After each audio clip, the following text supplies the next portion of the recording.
എന്തുകൊണ്ടാണ് SEOയിൽ യൂസർ എക്സ്പീരിയൻസിന് ഇത്ര ഇമ്പോർട്ടൻസ് എന്ന് വെച്ചാൽ, വൺസ് ഇപ്പോൾ നമ്മൾ ഗൂഗിളിൽ റാങ്ക് ആയിട്ടുണ്ട് എന്നുണ്ടെങ്കിൽ ഒരു യൂസർ നമ്മുടെ വെബ്സൈറ്റിലോട്ട് വരുമ്പോൾ അവർക്കൊരു അട്രാക്ഷൻ നമ്മുടെ വെബ്സൈറ്റുമായിട്ട് ഉണ്ടാവണം.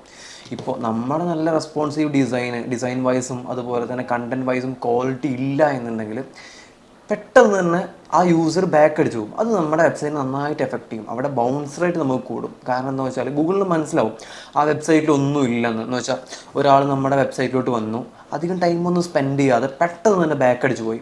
അപ്പോൾ എന്താ അതിനർത്ഥം? എന്താ ആ വെബ്സൈറ്റിൽ ഒന്നുമില്ല, അതിലൊന്നും ചെയ്യാനില്ല, ഒന്നും കാണുന്നില്ല എന്നായി.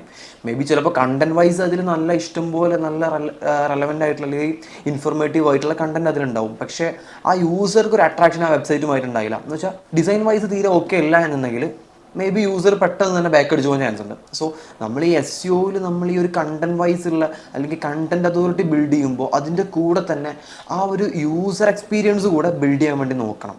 ഓക്കെ, അതിൽ നമുക്ക് മെയിനായിട്ട് നോക്കേണ്ടതാണ് മൊബൈൽ റെസ്പോൺസീവ്നെസ്.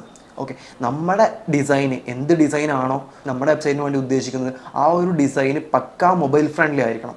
എന്ന് വെച്ചപ്പോൾ ഏറ്റവും കൂടുതൽ ആൾക്കാർ, നമ്മൾ മുമ്പ് പറഞ്ഞിട്ടുണ്ട്, ഏറ്റവും കൂടുതൽ ആൾക്കാർ നോക്കുന്നത് മൊബൈലിലായിരിക്കും ഡെസ്ക്ടോപ്പിനേക്കാളും.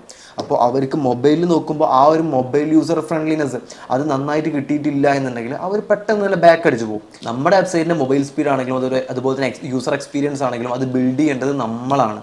സോ ഏറ്റവും നല്ല ഡിസൈൻ തന്നെ നമ്മുടെ വെബ്സൈറ്റ് നമ്മൾ കൊടുക്കാൻ വേണ്ടി മാക്സിമം ശ്രമിക്കാം. ഇപ്പോൾ നമ്മൾ ഈ ഒരു SEOയിൽ കണ്ടൻറ് അതോറിറ്റി ബിൽഡ് ചെയ്യുന്നത് പോലെ തന്നെ, അല്ലെങ്കിൽ നമ്മൾ ഈ റാങ്ക് ചെയ്യിക്കാൻ വേണ്ടി ചെയ്യുന്ന അതേ കാര്യങ്ങൾ തന്നെ നമ്മുടെ യൂസറിനെ വെബ്സൈറ്റിൽ എൻഗേജ് ചെയ്യിക്കാൻ വേണ്ടിയിട്ട് കൂടെ നമ്മൾ ശ്രമിക്കാം. ഓക്കെ, മെയിനായിട്ട് നമ്മൾ ആ ഒരു യൂസർ എക്സ്പീരിയൻസ് നോക്കുന്നത് ആ ഒരു എൻഗേജ്മെൻറ്റ് കിട്ടാൻ വേണ്ടിയിട്ടാണ്. യൂസർ നമ്മുടെ വെബ്സൈറ്റിൽ എൻഗേജ്ഡ് ആയിട്ട് ഇരിക്കാൻ വേണ്ടിയിട്ടാണ്.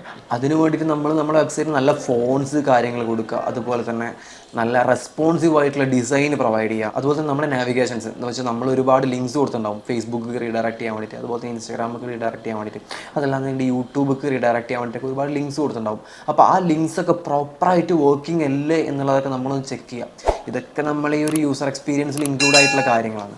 ഓക്കെ, അപ്പോൾ നമ്മൾ ഒരു ടാർഗറ്റിംഗ് പേജിൽ നമ്മൾ ഡിസൈൻ ചെയ്യാൻ വേണ്ടി നോക്കുമ്പോൾ പക്ക യൂസർ ഫ്രണ്ട്ലി ആക്കാൻ വേണ്ടി നമ്മൾ മാക്സിമം ശ്രദ്ധിക്കുക.